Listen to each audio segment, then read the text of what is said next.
kita harus memiliki perencanaan untuk keuangan dan kita harus mempersiapkannya dari sekarang ya. Jadi kita harus jauh hari itu udah mempersiapkan segala sesuatu yang itu untuk perencanaan keuangan kita, dan itu bisa menjadikan kita seseorang yang berkelimpahan dan kita menjadi orang yang bebas dari segi keuangan, dan itu bisa kita lakukan dari sekarang dan kita harus segera memulainya, dan tahapannya itu banyak banget ya dan harus melewati berbagai hal, dan itu teman-teman bisa pelajari dalam video ini dan kita akan diskusi bersama. Apa kabar sahabat debat? Tentunya selalu dalam berkelimpahan dan keharmonisan ya. Perencanaan banyak uang itu adalah sesuatu yang memang harus kita tanamkan sejak saat ini, karena kita harus memiliki sebuah plan, dan itu ibarat kita arsitek. Sebelum sebuah bangunan itu kita dirikan dan itu kita buat, kita harus membuat sketsanya dulu, mungkin ukuran-ukurannya dulu, ataupun kita harus membuat bagaimana bentuknya nanti, dan itu bisa kita lakukan mulai saat ini. Dan perlu diingat, ada beberapa hal yang memang harus dilewati dan beberapa hal harus dijalankan, karena itu akan menjadikan diri kita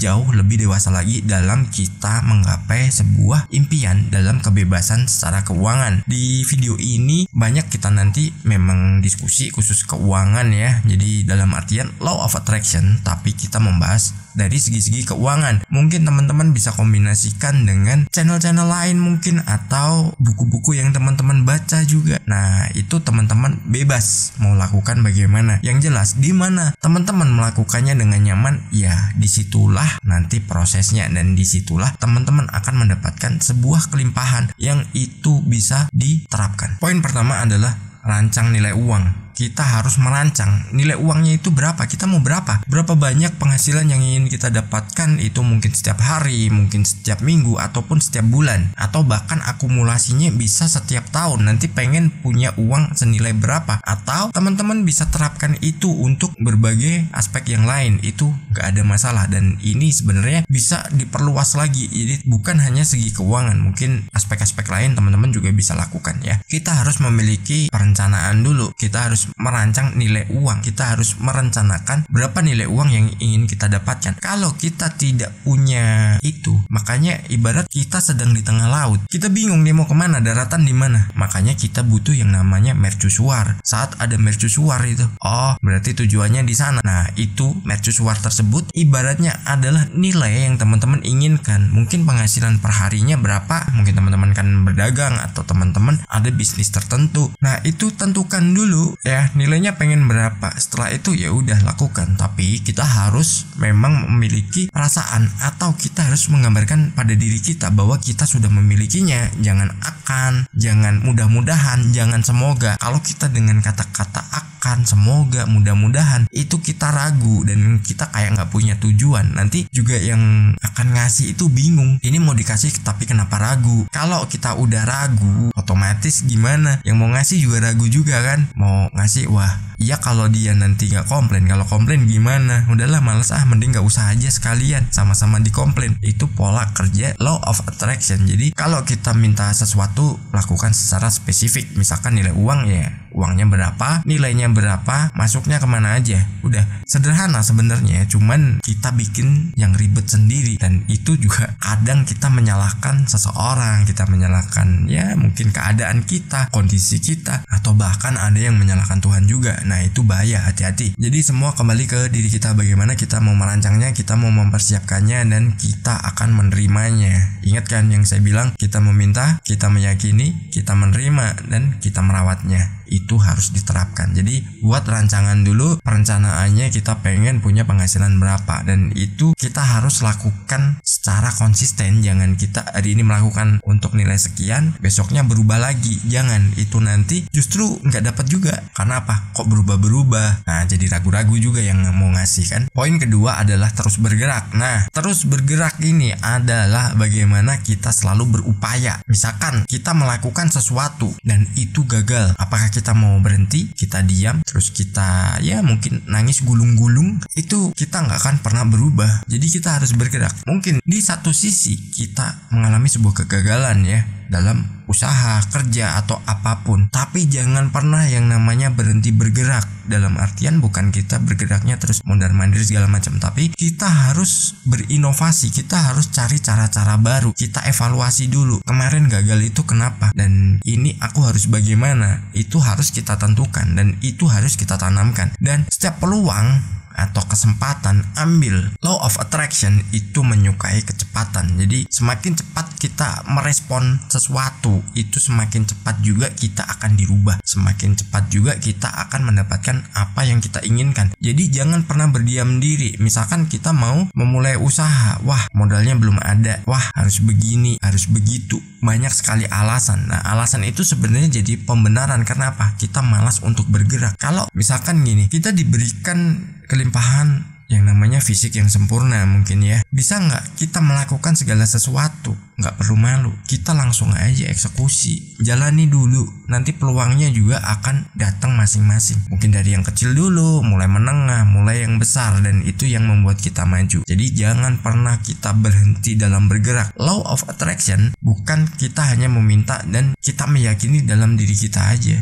tapi kita juga harus ada tindakannya. Kalau kita nggak ada tindakannya, semua itu nggak akan terwujud. Bagaimana kita memancingnya, bagaimana kita mau mendapatkannya, sedangkan diri kita sendiri aja nggak selaras, pikiran, perasaan, tapi diem-diem aja, kitanya nggak mau berusaha. Atau mungkin kadang kita berpikiran bahwa jangkauan dari tempatku itu susah kemana-mana, aku nggak bisa. Cari sesuatu yang di situ ya, di daerah teman-teman itu yang dibutuhkan banyak orang ya. Mungkin tadinya hal sepele, tapi akhirnya itu kalau suatu saat jadi sesuatu yang memang dibutuhkan dan dicari orang, itu nilainya akan jauh lebih tinggi lagi. Dan itu teman-teman udah memulainya, udah mencuri startnya. Jadi teman-teman akan mendapatkan penghasilan yang tak diduga-duga. Nah itu luar biasa banget kan. Jangan pernah berhenti bergerak. Law of attraction bukan ilmu sulap, bukan ilmu sihir yang saat kita udah memikirkannya, kita udah meyakininya, akhirnya datang tiba-tiba. Nggak seperti itu.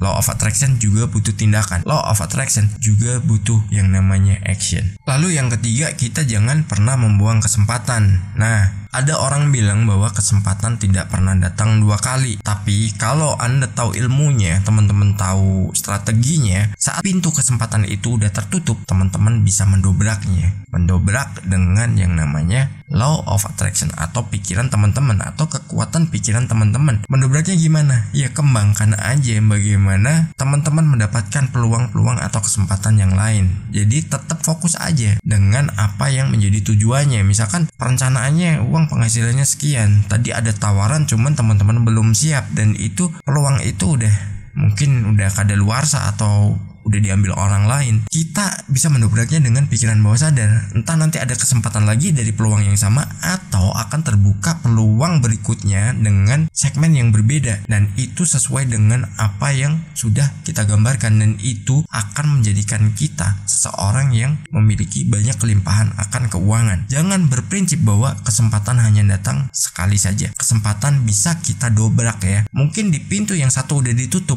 masih ada jendela, masih ada pintu-pintu yang lain. Pintu depan ditutup, pintu belakang kita dobrak. Nah seperti itu. Itu penjelasan kasarnya ya. Tapi sebenarnya itu adalah bagaimana kita merespon pikiran kita dan kita mengembangkannya untuk menjadikan pikiran kita ini menarik sesuatu yang memiliki peluang yang sama dan kita sudah siap. Lalu poin keempat adalah olah rasa soal uang. Nah bagaimana sih kita harus mengolah rasa? Bukan rasa stroberi, rasa coklat atau vanila ya, tapi rasa bagaimana kita mendapatkan uang itu bagaimana, atau anggapan kita soal uang itu bagaimana. Kalau dalam rasa kita bahwa uang itu mudah kita dapatkan dan kita miliki, itu akan berbanding juga ya dengan apa yang sudah kita tanamkan, dan itu akan menjadikan diri kita mendapatkan kelebihan atau keuangan yang itu akan datang dengan tiba-tiba, dan itu bisa kita ambil ya, asalkan kita merasa atau kita merasakan bahwa uang itu mudah kita dapatkan dan kita miliki. Tapi kalau kita merasanya berat, terus kita hanya fokus pada hal-hal yang gak kita inginkan, itu tentu saja uang ya cuman sekedar hai, aku lewat ya. Nah seperti itu. Apakah kita mau uang hanya seperti itu ke kita? Makanya kita harus mengolah rasa kita harus menanamkan pada diri kita bahwa uang itu sangat mudah banget kita dapatkan dan kita miliki. Dan tentunya uang yang berkah dan uang itu uang yang halal, bukan sembarang uang nanti terus ngawur, mentang-mentang petugas ABCD lah, terus duitnya disunat, main manipulasi. Akhirnya anaknya ya jadi seperti itulah ya, karena dikasih duit-duit yang gitu, terlalu dimanja karena mudahnya dapat uang.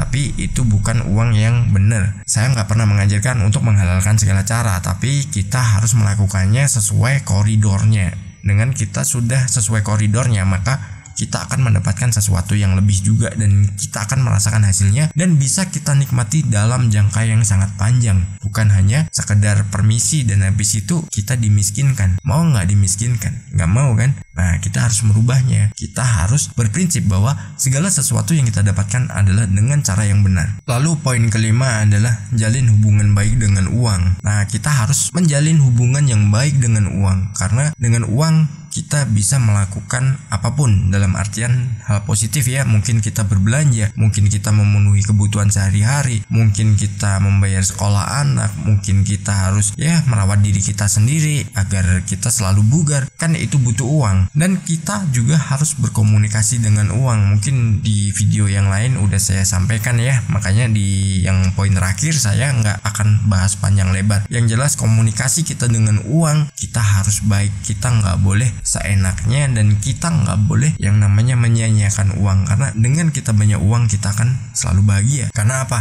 Ada prinsip kan yang bilang uang tidak bisa membeli kebahagiaan. Berarti itu sudah menanamkan bahwa dirinya akan susah mendapatkan uang. Energi yang kita pancarkan itu responnya juga akan sama dengan apa yang akan kita dapatkan. Dan kalau kita menganggapnya itu susah, makanya kita akan susah, dan saat kita menganggapnya itu mudah, semua itu akan mudah kita dapatkan. Jadi kita harus selalu optimis, dan kita harus menanamkan pada diri kita bahwa uang itu adalah sesuatu yang sangat mudah dan kita mudah miliki. Sukses berkelimpahan.